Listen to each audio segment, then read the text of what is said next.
ஹரே கிருஷ்ணா. பகவத்கீதையில் 10வது அத்தியாயம் விபூதி யோகம் தான் பார்க்க போகிறோம். உபதெய்வங்களும் மகரிஷிகளும் கூட என் பிறப்பை பற்றி அறிந்து கொள்ள முடியாதுன்னு கிருஷ்ணர் சொல்கிறாங்க. எல்லாவற்றுக்கும் நானே மூலப்பொருள்.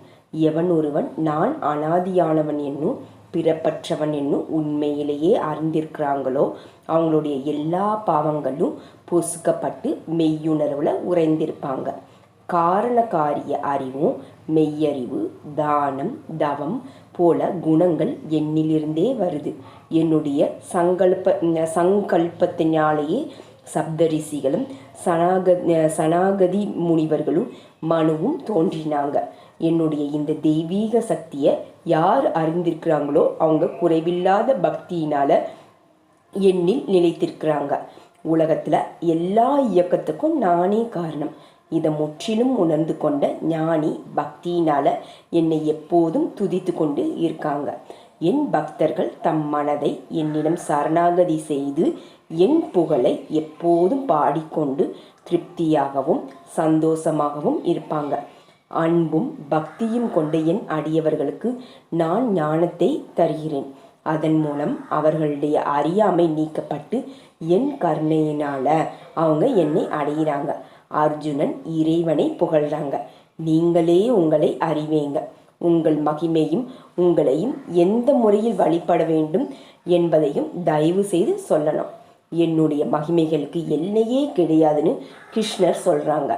நான் உயிர்களின் பிறப்பு, வாழ்க்கை, இறப்பு போல எல்லாவற்றையும் ஊடுருவி இருக்கின்ற ஆத்மா ஆவேன். நான் அதித்தியின் 12 மகன்களில் விஷ்ணு ஆவேன். சூரியன், சந்திரன், மரிசி, சாமவேதம், இந்திரன், மனம், உணர்வு, சங்கரன், குபேரன், அக்னி, மேரு, பிரகஸ்பதி, கார்த்திகேயன், கடல், பிருகு, ஓம், ஜபயக்யம், இமயமலை, அரசமரம், சித்தரதன், நாரதர், கபிலர். குதிரைகளில் உச்சசர்வ யானைகளும், ஐராவதம், வஜ்ராயுதம், காமதேனு, காம உணர்வு, வாசுகி, அனந்தன், வருணன், அர்ணயம, யமன், பிரகலாதன், காலம், கருடன், சிங்கம், சுராமின், வாயு, ராமன், கங்கை. உற்பத்தியின் தொடக்கம், நடுப்பகுதி, முடிவு நானே.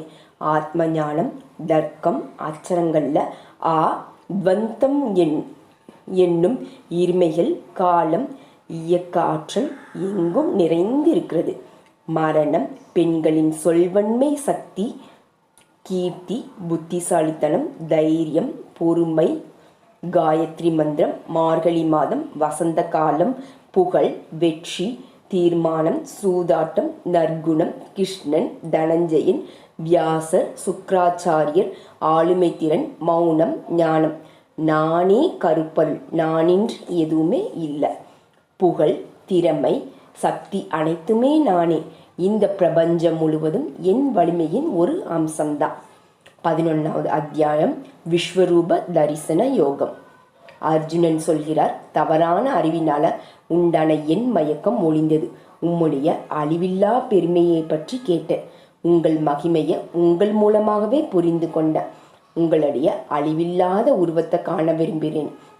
கிருஷ்ணர் இதுக்கு பதில் சொல்கிறாங்க, என்னுடைய 100கணக்கான தோற்றங்களை காண உனக்கு விசேஷமான பார்வையை அளிக்கிறார். அர்ஜுனன் இப்போ இறைவனின் எண்ணில் அடங்காத தோற்றங்களையும் அதிப்பிரகாசமான 1000கணக்கான சூரியன்களையும் பார்க்கிறார். பேரண்டம் முழுவதையும் கிருஷ்ணருக்குள்ளே பார்க்கிறார். அர்ஜுனன் அளப்பரிய வார்த்தைகளால் இறைவனை புகழ்கிறார். நான் எல்லா கடவுளர்களையும் உன்முன் பார்க்கிறேன். பிரம்மா, சங்கரன், ரிஷிகள், உம்முடைய தொடக்கத்தையும் நடுவையும் முடிவையும் என்னால் காண முடியவில்லை. உம்மை பார்க்க கண்கள் கூசுகின்றன. தொன்று தொட்டு வரும் தர்மங்களின் காவலன், பல கரங்களை உடையவன், எங்கும் நீயே நிறைந்திருக்கிறாய். எல்லா தேவர்களின் அடைக்கலம் நீயே. எல்லா தெய்வங்களும் உம்மை வியந்து பார்க்கின்றன. உலகங்களை யாவும் உம்மை கண்டு நடுங்கி நிற்கின்றன. மனதில் அமைதி இல்லை. ஆறுகள் கடலில் கலப்பதைப் போல வீரர்களின் வாயில் புகுகின்றன. கிருஷ்ணர் சொல்கிறார், எல்லா உலகங்களையும் அளிக்கின்ற காலம் நானே. அதனால்தான் நீ என்னுடைய கருவியாக செயல்படு. நீ எதை செய்ய நினைக்கிறாயோ அதை நான் முன்பே செய்து முடித்து விட்டேன். அர்ஜுனன் பயந்து இறைவனை பலவாறாக தொழுது மன்னிப்பு கேட்கிறார். கிருஷ்ணர் மனித உருவில் திரும்பியவரை அர்ஜுனன் மனம் நிலை பெற்றது. கடவுளரும் தம் விஸ்வரூபத்தை காண ஆவலாக இருப்பதாக கிருஷ்ணர் சொல்கிறார். வேதங்களை ஓதுவதாலோ தான தவங்களினாலோ சடங்குகளினாலோ என்னை பார்க்க முடியாது. ஒருமித்த பக்தியினால மட்டும்தான் என்னை பார்க்க முடியும். யார் ஒருவர் எனக்காக கர்மங்களை செய்து என்னையே சார்ந்து என்னிடமே பக்தி கொண்டு பற்றில்லாம யாரிடமும் வெறுப்பு இல்லாமல் இருக்கின்றாரோ அவனே என்னை அடைவான். பக்தி யோகம் 12வது அத்தியாயம் பார்க்கலாம். சிலர் உருவத்தை தொழுறாங்க, வேறு சிலர் ஆத்மாவை தியானம் செய்கிறாங்க. இவர்களில் யார் யோகத்தை நல்லா அறிஞ்சவங்கன்னு அர்ஜுனன் கேள்வி கேட்குறாங்க கிருஷ்ணரிடம். யாருடைய மனம் எண்ணில் லயத்து இருக்கிறதோ, எவர் முழு மனதோடு என்னை வழிபடுறாங்களோ அவங்களே சிறந்த யோகிகள். புலன்களை வென்று சமபாவனையோடு புதுநலன் கருதி யார் என்னுடைய மறைப்பொருளாக அசையாத மாறுபாடு இல்லாத பிரம்ம ரூபத்தை தியானிக்கிறாங்களோ அவங்க என்னை அடைகிறாங்க. தான் இந்த உடல்னு சொல்றவங்களுக்கு இது சாத்தியமே இல்லை. யார் என்னையே சார்ந்து என்னையே சரணடைந்து ஒருமித்த மனதோடு என்னை நினைக்கிறாங்களோ அவங்கள தான் நான் காப்பேன். உன்னுடைய மனசையும் புக்தியையும் என்னில் நிலைநிறுத்தினால் நீ என்னில் நிலைத்து இருப்ப. உன்னால் இது முடியலைன்னா யோக பயிற்சி செய், அதுவும் முடியலைன்னா எனக்கு சேவை செய், அது கூட முடியலைன்னா கர்ம பலனை தியாகம் செய்யணும். இது அமைதியை கொடுக்கும். யாரிடமும் வெறுப்பில்லாத கருணை உடைய பெருமிதம் பற்றும் இல்லாத சமபாவனை கொண்ட மன்னிக்கும் குணமுடையவங்க எனக்கு ரொம்பவே பிரியமானவங்க. எப்போதும் திருப்தியோடும் புலன்களை வென்றவனாகவும் தன் மனசை என்னிடம் சரணாகதி செய்தவங்களாக இருக்கிறாங்களோ எனக்கு பிரியமானவங்க. எவர் ஒருவரிடத்தில் வெறுப்பில்லாமலும் மற்றும் பொறாமை, பயம், சஞ்சலம் ஆகியவற்றில் இருந்து விடுபட்டு இருக்கிறாங்களோ எனக்கு பிரியமானவங்க.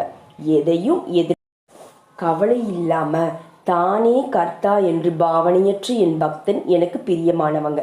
ஈர்மையில் இருந்து விடுபட்ட என் பக்தன் எனக்கு பிரியமானவங்க. பாரபட்சம் இல்லாமல் மான அவமானத்தில் பாதிப்பில்லாமல் பற்றின்றி மௌனியாக மகிழ்ச்சியோடும் திருப்தியோடும் இருக்கிறவங்க எனக்கு பிரியமானவங்க. இந்த அமுத உபதேசத்தை சிறமேற்கொண்டு பயிற்சி செய்பவங்க எனக்கு பிரியமானவங்க. ஹரே கிருஷ்ண ஹரே கிருஷ்ண கிருஷ்ண கிருஷ்ண ஹரே ஹரே, ஹரே ராம ராம ராம ஹரே ஹரே, ஹரே கிருஷ்ணா.